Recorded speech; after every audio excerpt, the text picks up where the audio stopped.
YouTube channel पर आप लोगों का स्वागत है। लास्ट टॉपिक जो हमने किया था reaction of acid with metals, जो कि हमने फर्स्ट चैप्टर में भी किया था, reaction of acid with metals. ये वहां पर जो हमने कैरेक्टरिस्टिक्स ऑफ केमिकल रिएक्शन में उसको पढ़ा था। तो जैसा कि मैंने आपको पहले ही बताया कि फर्स्ट चैप्टर में जो रिएक्शन है अगर आप वो सारी कर लेते हो तो आपको सेकंड और थर्ड चैप्टर में जो भी रिएक्शन आएगी उनमें कोई प्रॉब्लम नहीं आती है। आज हम करने जा रहे हैं reaction of acid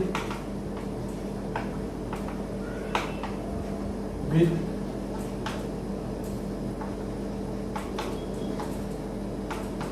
metal carbonate and metal hydrogen carbonate.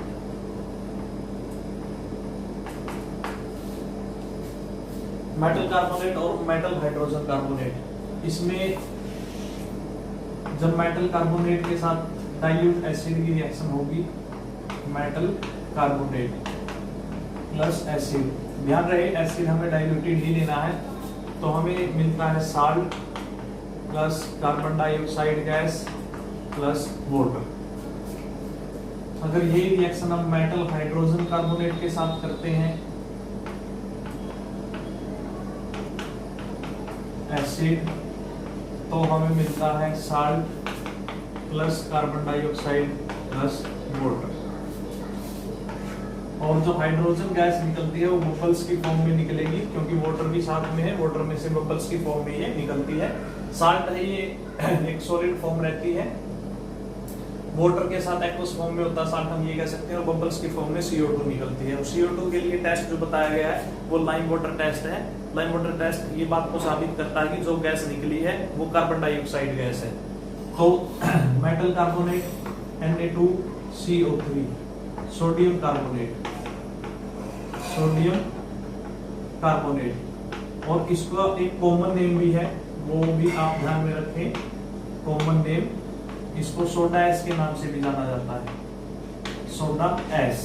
Sodium carbonate is also known as a soda ash plus acid HCl, hydrochloric acid in a diluted form. तो हमें मिलता है साल्ट NaCl। बैलेंसिंग नहीं है ये रिएक्शन, मैं आपको पहले भी बता रहा हूँ, बैलेंस आप खुद कर लेना। मैं जस्ट आपको जो रिएक्टेंट और प्रोडक्ट दोनों साइड जो भी लिए हमने, हम उसके बारे में डिस्क्राइब करते हैं। सोडा एस या सोडियम कार्बोनेट, साल्ट हमें मिल चुका है NaCl, that is a salt.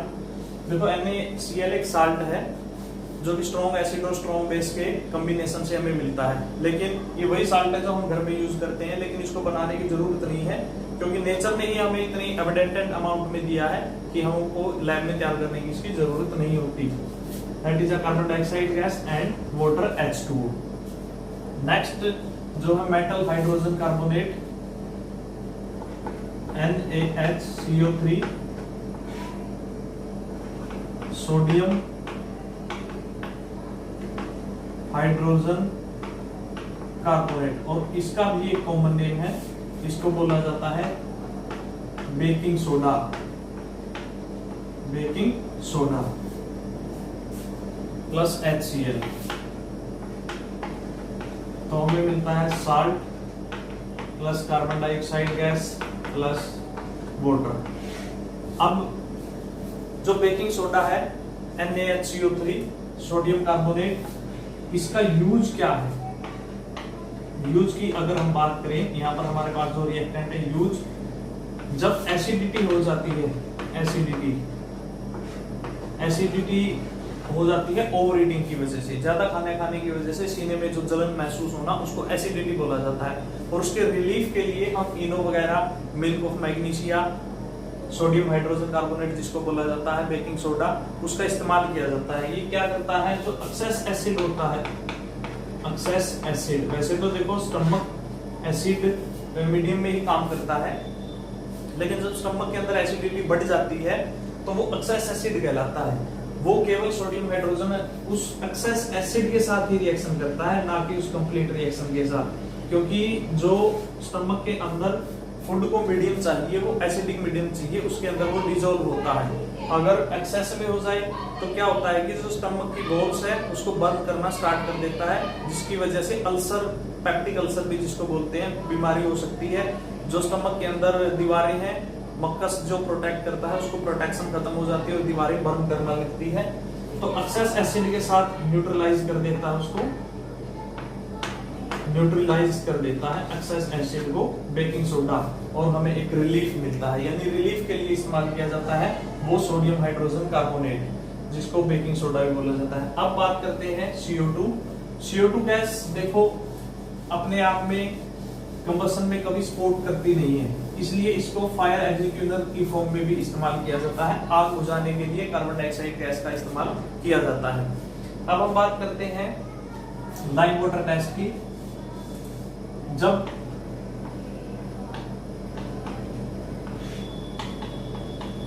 Calcium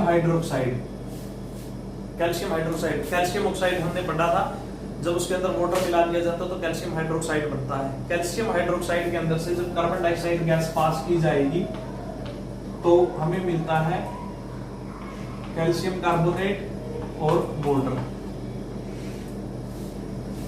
calcium carbonate ये व्हाइट प्रेसिपिटेट की फॉर्म में होता है। इसको सिंपल फॉर्म में इसको तो हम लाइम वाटर बोलते हैं, लाइम वाटर। ये सॉल्यूशन कलरलेस होता है, लेकिन जैसे ही इसके अंदर से कार्बन डाइऑक्साइड गैस पास की जाएगी कुछ टाइम के लिए, तो क्या होगा कि हमें ये व्हाइट प्रेसिपिटेट मिलेगी, यानी जो आपका सॉल्यूशन है वो मिल्की हो जाएगा, मिल्की कलर का व्हाइट प्रेसिपिटेट हमें मिलते हैं। लेकिन जब क्वेश्चन बनता है यहाँ पर, अगर कार्बन डाइऑक्साइड गैस कुछ टाइम के लिए पास की जाए तो हमें जो सॉल्यूशन पहले कलरलेस दिखाई दे रहा था अब वो मिल्की हो चुका है, कैल्शियम कार्बोनेट के प्रेसिपिटेट बन चुके हैं वाटर जिसके साथ, यानी एक्वस फॉर्म के अंदर वाटर रहता है, एक्वस फॉर्म में व्हाइट प्रेसिपिटेट बनते हैं, सॉल्यूशन भी पूरा मिल्की हो जाता है। लेकिन क्वेश्चन यहाँ ये अराइज होता है, अगर एक्सेस में CO2 पास की जाए किस सॉल्यूशन से, जब ये CO3 और H2 बन चुका, इसके अंदर से एक्सेस में कार्बन डाइऑक्साइड गैस पास की जाए तब क्या होगा, तब ये जो व्हाइट प्रेसिपिटेट है ये दोबारा डिसॉल्व हो जाएंगे उसी सॉल्यूशन के अंदर और दोबारा वो उसी फॉर्म में आ जाएगा जो स्टार्टिंग फॉर्म में था। यहां हमें मिलता है calcium hydrogen carbonate,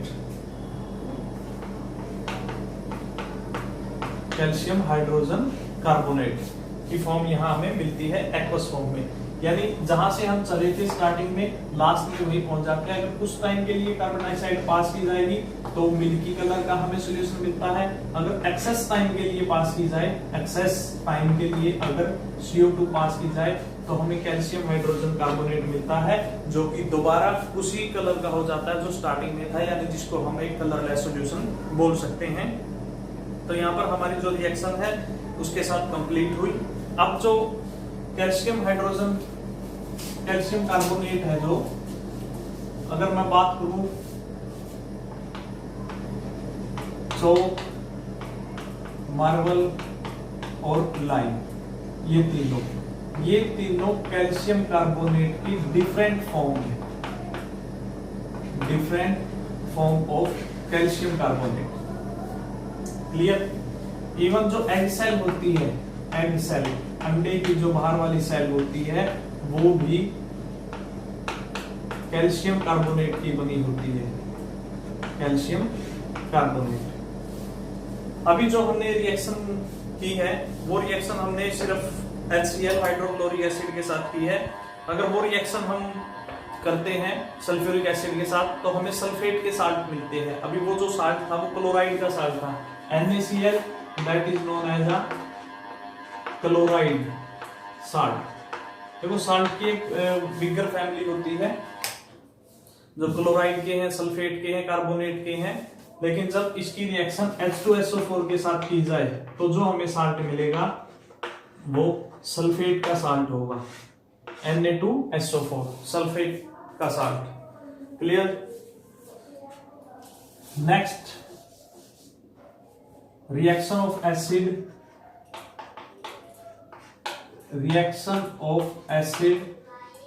with base, acid की बेस के साथ रिएक्शन, और ये इस रिएक्शन को एक नाम और दिया जाता है neutralisation reaction.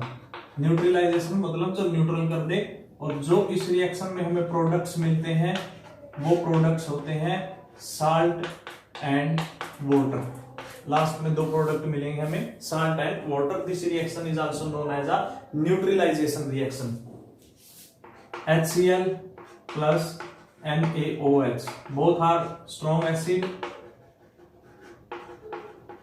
and that is a strong base। strong acid strong base की रिएक्शन करेंगे तो साल्ट मिलता है, साथ में वाटर। ये जो साल्ट है न्यूट्रल साल्ट इसको बोला जाता है, न्यूट्रल साल्ट। साल्ट वैसे नेचर में एसिडिक भी होते हैं, साल्ट नेचर में बेसिक भी होते हैं। वो डिपेंड करता है कि आपने जो रिएक्टेंट में लिया है, अगर वो दोनों ही स्ट्रॉन्ग है तो न्यूट्रल मिलेगा, अगर एसिड स्ट्रॉन्ग है वीक बेस है तो एसिडिक साल्ट होगा, वीक एसिड और स्ट्रॉन्ग बेस है तो बेसिक साल्ट होगा। यानी साल्ट की टाइप हम तीन तरीके से बता सकते हैं, न्यूट्रल साल्ट, एसिडिक साल्ट और बेसिक साल्ट।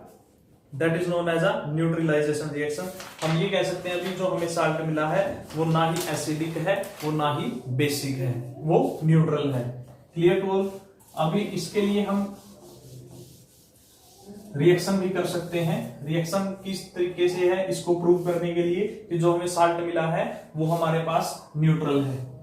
हमने टेस्ट ट्यूब ली, उसके अंदर डाइल्यूटेड एसिड डाल दिया कुछ, और इस एसिड के अंदर हमने लिटमस सॉल्यूशन की कुछ बूंदे डाल दी। जैसे लिटमस सॉल्यूशन की कुछ बूंदे डालेंगे इसका कलर कैसा हो जाएगा? रेड। यानी अब जो टेस्ट ट्यूब के अंदर हमारे पास सॉल्यूशन है वो रेड कलर का है। रेड कलर के सॉल्यूशन में अब हम क्या करते हैं, इसके अंदर अब बेस डालना स्टार्ट कर देते हैं, NaOH। अब जैसे जैसे धीरे धीरे बेस डालेंगे इसका जो रेड कलर है वो धीरे धीरे डिसअपियर स्टार्ट होना हो जाएगा, और जब ऐसी अमाउंट हो जाएगी कि एसिड के जितना एसिड है उतना ही बेस हो जाए तो ये जो रेड कलर है वो कंप्लीटली डिसअपियर हो जाएगा। यानी हम ये कह सकते हैं कि अब जो इसमें सॉल्यूशन था वो न्यूट्रलाइज हो चुका है, वो साल्ट है वो न्यूट्रलाइज हो चुका है। अब उसके बाद यदि हम एक्सेस में बेस डालते हैं, बेस यदि एक्सेस में डालते हैं तो इसका कलर अब चेंज होना स्टार्ट हो जाएगा, और कौन सा कलर हमें मिलेगा? हमें मिलेगा ब्लू कलर, क्योंकि अब ये जो साल्ट है वो बेसिक होना स्टार्ट हो चुका है। ये इस एक्सपेरिमेंट से हम बता सकते हैं कि हमारे पास जो सॉल्यूशन है वो एसिडिक है, बेसिक है वो, या वो न्यूट्रल है। Clear? The next reaction acid की रिएक्शन हम मेटल ऑक्साइड के साथ करते हैं। Reaction of acid with metal oxide. देखो मेटल ऑक्साइड कब मिलेगा? जब मेटल की ऑक्सीजन के साथ रिएक्शन होगी तो हमें मेटल ऑक्साइड मिलता है। ठीक है, जैसे Mg+O2 MgO, ये मेटल ऑक्साइड हमें ऐसे मिलते हैं। अब वो मेटल ऑक्साइड हमने यहां लिया है कॉपर ऑक्साइड, कॉपर ऑक्साइड, उसकी रिएक्शन हमने की है एसिड के साथ, HCl के साथ करवा दो, H2SO4 के साथ करवा दो, किसी के साथ करवा सकते हैं हम। कॉपर क्लोराइड साल्ट हमें मिलेगा यहाँ, कॉपर क्लोराइड, और ये साल्ट है क्लोराइड फैमिली से बिलोंग करता है, इन plus water, salt plus water. तो ये रिएक्शन है एसिड ऑक्साइड के साथ ही रिएक्शन कर सकते हैं, वो ज्यादातर फॉर्म में हाइड्रोक्साइड के साथ रिएक्शन नहीं करते हैं। और इससे मेरे एक क्वेश्चन और मेरे को ध्यान में आ गया जो एग्जाम में कई बार पूछा जाता है। पिछले टॉपिक में हमने किया था एसिड की रिएक्शन मेटल के साथ, जो हमें साल्ट और वाटर मिलता है, हाइड्रोजन गैस सॉरी। तो उसमें क्वेश्चन ये है कि why the foodstuff are not contain in metal container. Metal container foodstuff वो जो एसिड रखते हैं, जैसे कि लेमन जूस की अगर हम बात करें, ऑरेंज की अगर हम बात करें, ऐसे जिनके अंदर एसिड होता है, ऐसे फूडस्टफ्स को कभी भी मेटल की कंटेनर के अंदर नहीं रखा जाता। व्हाई? तो इसका आंसर ये है क्योंकि एसिड जो उनके अंदर प्रेजेंट होता है वो मेटल के साथ रिएक्शन कर लेता है, और जो फूड है वो पॉइजनस हो जाता है, पॉइजनस, जो हमारी हेल्थ के लिए बिल्कुल भी अच्छा नहीं है। फूड पॉइजनिंग जैसी प्रॉब्लम्स हो सकती है। क्लियर? अगर हम नेचर की बात करें, अगर नेचर पूछा जाए कि एसिड का नेचर कैसा है, और मेनली जो एसिड है वो लैम एसिड की आप बात कर सकते हो, मैन प्रिपेयर्ड एसिड की बात कर सकते हो, मिनरल एसिड की बात कर सकते हो, स्ट्रॉन्ग एसिड की बात कर सकते हो। वीक एसिड के बारे में हम ये डिस्कस नहीं करते हैं क्योंकि वीक एसिड को कंज्यूम किया जा सकता है। हम बात करें स्ट्रॉन्ग एसिड का, उसका नेचर काफी कोरोसिव होता है। कोरोसिव मीन कि वो बर्न कर सकता है, अगर वो लकड़ी पर गिरे, मेटल सरफेस पर गिरे, कपड़ों पे गिरे, हाथ गिरे तो वहां उसको बर्न कर देगा। इसलिए जो भी हमारे कंटेनर होते हैं जिनके अंदर एसिड रखा जाता है उसके ऊपर एक सिंबल लगा होता है कि ड्रॉप दिखा दी जाएगी, यहाँ से एसिड की ड्रॉप गिरते हुए किसी भी मान लीजिए लकड़ी के ऊपर गिरा हुआ हो तो यहाँ से इस तरीके से बर्न करता हुआ दिखाई दे जाएगा।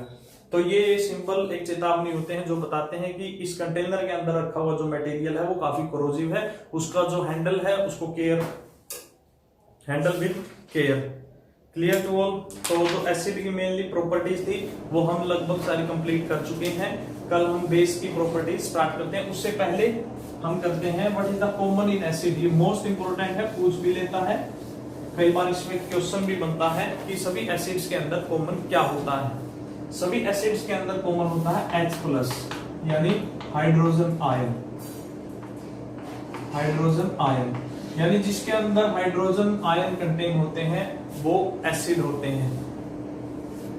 तो सॉरी, हम ये कह सकते हैं कि जो एसिड होते हैं उनके अंदर H+ आयन मिलते हैं, लेकिन जिनके अंदर हाइड्रोजन मिले, H+ मिले या हाइड्रोजन मिले वो एसिड नहीं होते हैं। ठीक है, एसिड हो उनके अंदर हाइड्रोजन मिलेगी, लेकिन जिनके अंदर हाइड्रोजन मिले वो एसिड नहीं हो सकते।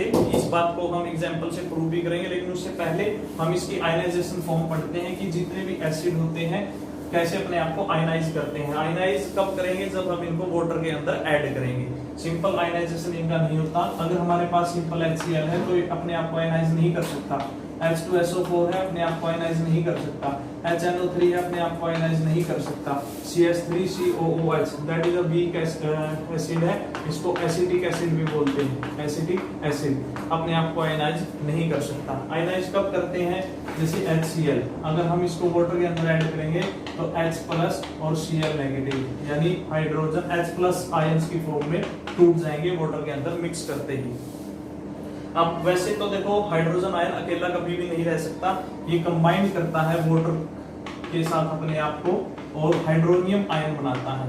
लेकिन फॉर कन्वेंस हम केवल इसको H+ आयन ही पढ़ते हैं, लेकिन एक्चुअल में H+ आयन कभी नहीं होता, क्योंकि हाइड्रोजन आयन अपने आप को अकेला कभी नहीं छोड़ सकता, वो कंबाइन कर लेता है, क्योंकि अकेला वो इस फॉर्म में मिलता ही नहीं है हमें। वो कंबाइन करेगा वाटर मॉलिक्यूल के साथ और हाइड्रोनियम आयन बनाते हैं। लेकिन हम बेसिकली अपने कन्वेंस के लिए केवल H+ आयन ही पढ़ते हैं।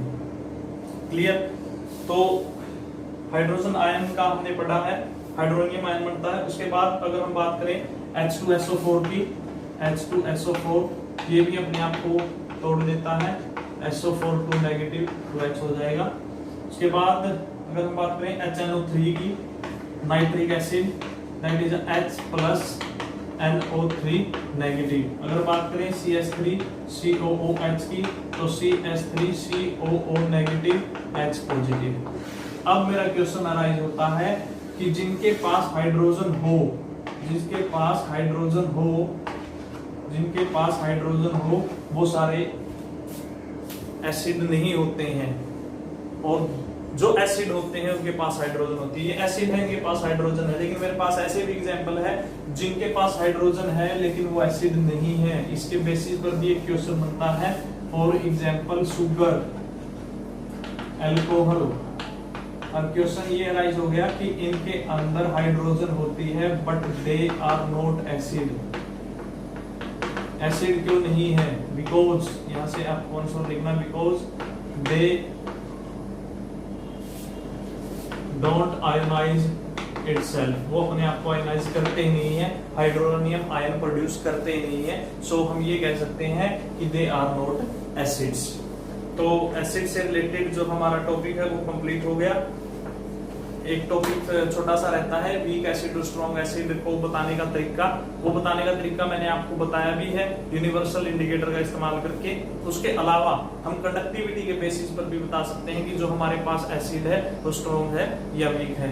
तो आज के लिए इतना ही, कल करते हैं नेक्स्ट टॉपिक, वीक एसिड और स्ट्रॉन्ग एसिड की कैरेक्टरिस्टिक कैसे हम कंडक्टिंग के बेस पर बता सकते हैं।